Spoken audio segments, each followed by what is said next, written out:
When we think of important historical documents, we usually think of treaties or journals from a war. But today, we're going to look at something much stranger and way more personal, a private diary. And this is not just any diary.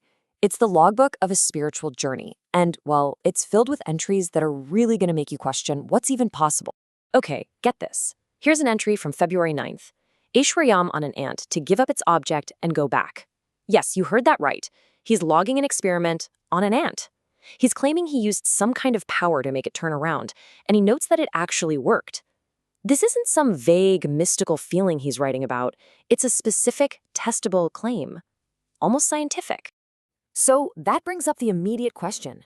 What on earth are we reading? What kind of diary meticulously records experiments on insects, predictions about the future, and the blow-by-blow struggle of your own inner self? Well, let's find out. What we're looking at is a document called the Record of Yoga. And for years, this thing was just a collection of private, totally unrevised manuscripts. Think of it like a raw data stream of consciousness that was never, ever meant to be published. And you can just imagine the headache for the editors trying to make this readable. These aren't polished arguments. They're raw notes, filled with words they couldn't read and sentences they weren't sure about. They had to piece it all together, bit by bit.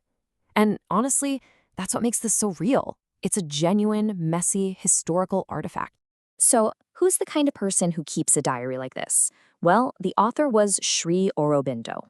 And to get the record, you really have to get him, because before all this intense spiritual work, he was a political revolutionary, a poet, and a seriously brilliant, fiercely intellectual scholar.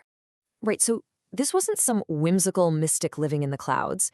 This was a formidable mind, a guy who analyzed ancient scriptures and wrote these incredibly complex books on philosophy. He just turned that same methodical, systematic brainpower inward. He treated his own consciousness like a laboratory. And this diary, it's his lab notebook. So, what was he experimenting on? This is where it gets truly extraordinary. He was trying to develop and catalog and perfect what are known in yoga as siddhis, basically abnormal abilities, or what you might call supernatural powers. Now, the record doesn't describe siddhis as personal magic tricks. It sees them as the natural result of a higher consciousness, calling them the riches of his power and knowledge. So in his mind, these were just faculties you could develop, like learning to play the piano or speak a new language. So let's look at some of the specific powers he was trying to nail down. First up, we have something called trikal drishti. It literally means three-time division.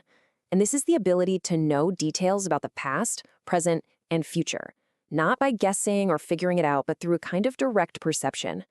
And he tests it all the time. Check out this entry. He's sitting in one room and just sort of knows that the time on his watch, which is in another room, is 2:43. Then he gets up, goes and checks it, and writes, verified exact to the minute.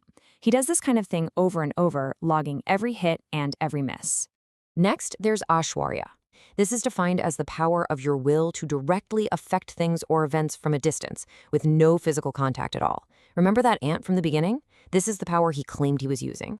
And he wasn't just using it on insects. Here, he logs using Aishwarya for the rapid restoration of health and strength for another person. And he notes that the intention was applied, and the result was fulfilled on the 10th. Then you've got these two, prakamya and vyapti. You can think of these as kinds of telepathy or extrasensory perception, basically being aware of things through your mind, well beyond what your physical senses can pick up. And this entry just brilliantly shows his whole methodical approach. He tests his awareness of a servant's movements without being able to see him for half an hour. But here's the kicker, the really important part. He notes that the only time he got it wrong was when his own logical inference interfered.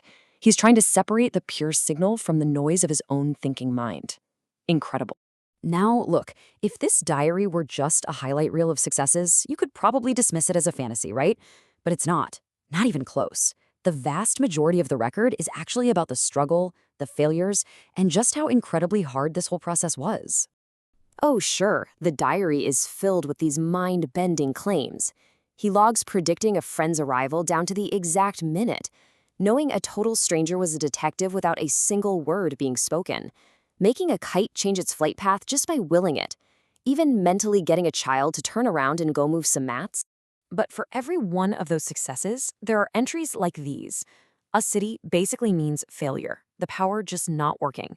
He logs a day of failure and recoil, a strong attack of a city, times when nothing works, and he's hearing what he calls confused and misleading voices. This is not a victory lap, it is a grind.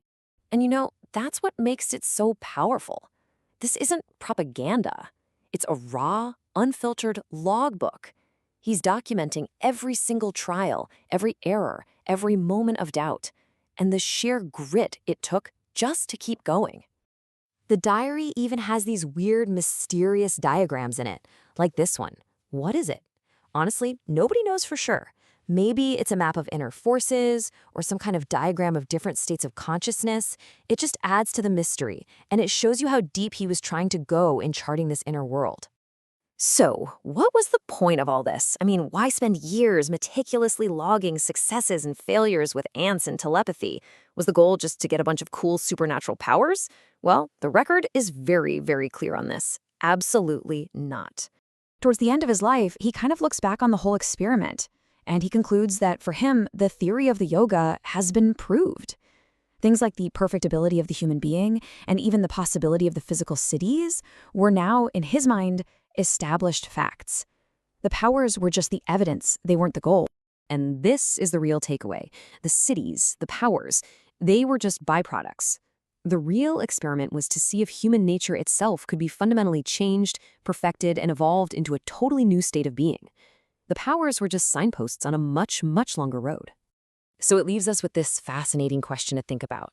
Are we looking at the logbook of a psychic explorer, someone charting territories that we don't even know exist? Or is this something more universal, a meticulous first-hand map of the hidden potentials and the deepest landscapes of the human mind itself?